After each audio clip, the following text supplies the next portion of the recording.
Now, they felt that in training and weightlifting, it's going to restrict your ability to punch or your speed or make you kind of slow or stuff like that, where I think he took it to a different level and he made it more sports specific on his actual movements that he did in a gym. They were actually to enhance his ability as a fighter.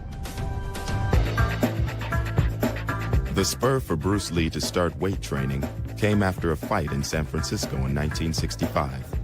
He just started teaching Kung Fu. When a traditional practitioner of the art heard Bruce Lee was teaching Westerners, he challenged him to a fight. A pregnant Linda Lee was there to witness it. It lasted about 3 minutes. Bruce got the fellow down to the ground and said, "Do you give up? Do you give up?" And he said, "I give up." So they went back to San Francisco. However, it upset Bruce mightily that he had not dispatched that man in under 3 minutes. And that's when he began to question his physical fitness and his way of martial arts. Bruce Lee decided to re-examine both his fighting and training methods and began an intensive program of physical conditioning. He had a program for every single day. So he did aerobic type things. He rode his bike, he rode a stationary bike, he ran, he jumped rope, all those kind of things for aerobic conditioning. And then he did sit-ups forever, because he had the wonderful washboard abs. And he did strength exercising with weights all the time. And he was very specific. He read books on kinesiology, so he would know how to develop his body. As well as studying the science of human movement, Bruce Lee also designed his own weight training equipment, built by a close friend. George Lee made a couple things for him that were specifically to develop grip strength and the size of Bruce's forearm. Bruce thought that led to an increase in punching power. But one was a grip that you clench your fist open and shut to work your forearm muscles. It's actually a lot like the stuff you see in sporting goods stores now. Bruce Lee's training regimen helped him reach high levels of stamina, speed, and agility. It allowed him to perform feats of superhuman strength, such as a 2-fingered push-up, seen here in rare archive footage from a karate tournament in 1967. He also perfected a super fast and powerful blow, known as the 1-inch punch. This guy was probably the fastest person I've ever seen. And he had that strength. I mean, the 1-inch punch, for instance, he would knock you clear across the room. Lee's speed was legendary. Even when slowed down to a quarter speed, his strike is still hard to capture on camera. He could stand 5 feet away from you, leap in there and tap you on your face and be back here standing before you could move, before you could intercept it. And then every time they'd say, "Well, wait a minute, I wasn't ready, do it again." And he'd do it about 2 more times, and they'd say, "Oh, hell, you know, I can't put up with that, you know." I think a lot of the speed and timing that Bruce Lee had was from the conditioning and strength and the way his body worked. He was very, very concerned with his fast twitch muscle. That 1-inch punch that he developed, one of the fastest strikes and still used today, and that transfers over, obviously, into the boxing side. This ability to pack a punch has been acknowledged by some of the world's best boxers.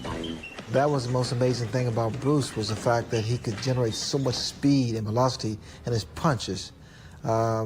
Short punches that he used his body and the type of leverage he was able to gain, because he understood the mechanics of the body. Bruce Lee didn't just confine himself to exercising his muscles. He was also concerned with the fuel he was putting into his body. He began experimenting with high-protein drinks that he blended himself and supplemented with ginseng, royal jelly, and massive doses of vitamins. He was very known for taking vitamins and minerals and stuff like that, and he had to go and find these various different ones and put them together, where now we can just walk into any store and be able to buy certain supplements like that. So a lot of the things he was doing as an athlete back then is things that we incorporate now as bodybuilding. Bruce Lee's approach to high-protein drinks was revolutionary and shocked some of his colleagues when he returned to Hong Kong.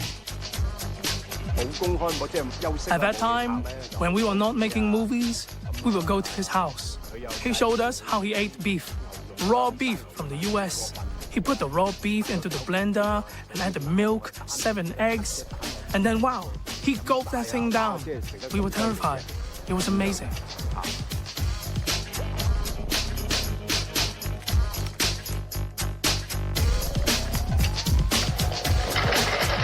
And it wasn't just his high-protein shakes that shocked his friends.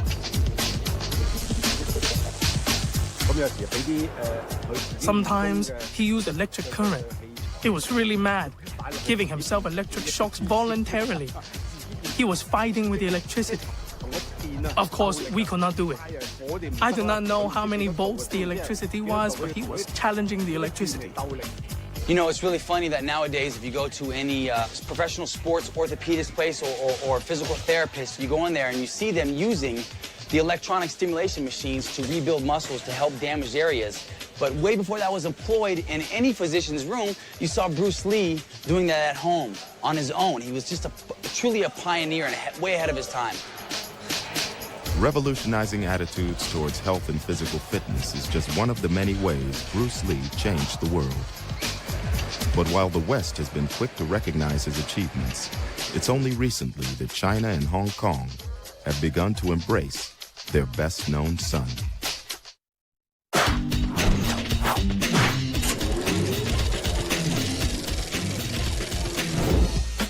It's been more than 35 years since the man universally hailed as the king of martial arts movies died after making just 4 kung fu films.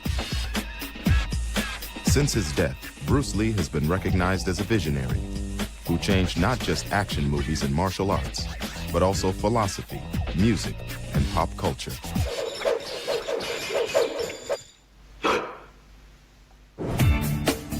Almost 50 years after Bruce Lee arrived in Hong Kong to make his first kung fu movie, his daughter Shannon is returning.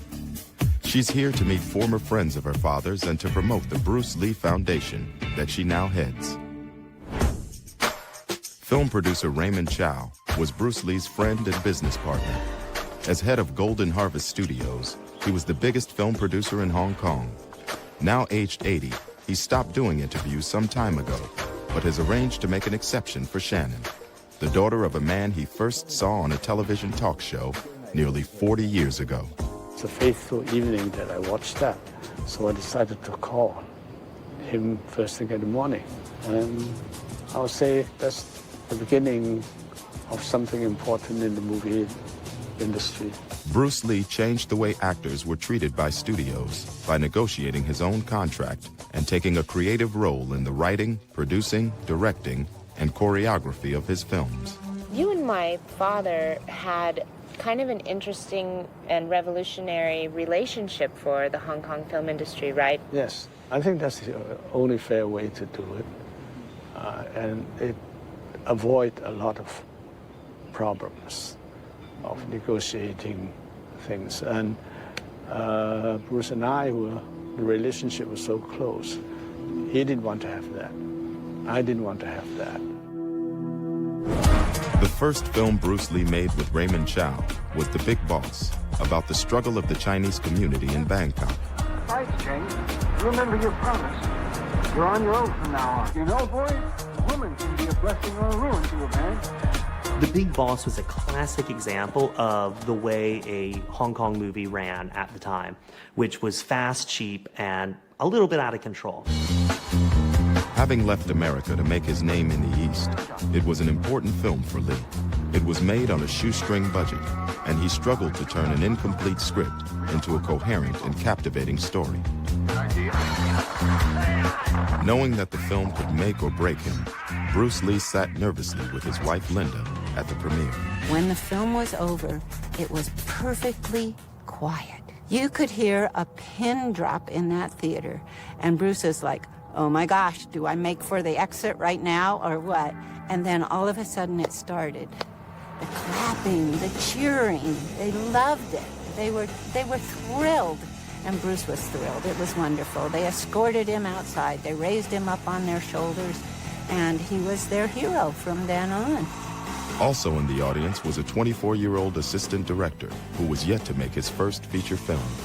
John Woo would go on to become one of the most influential action movie directors of his generation. responsible for films such as Broken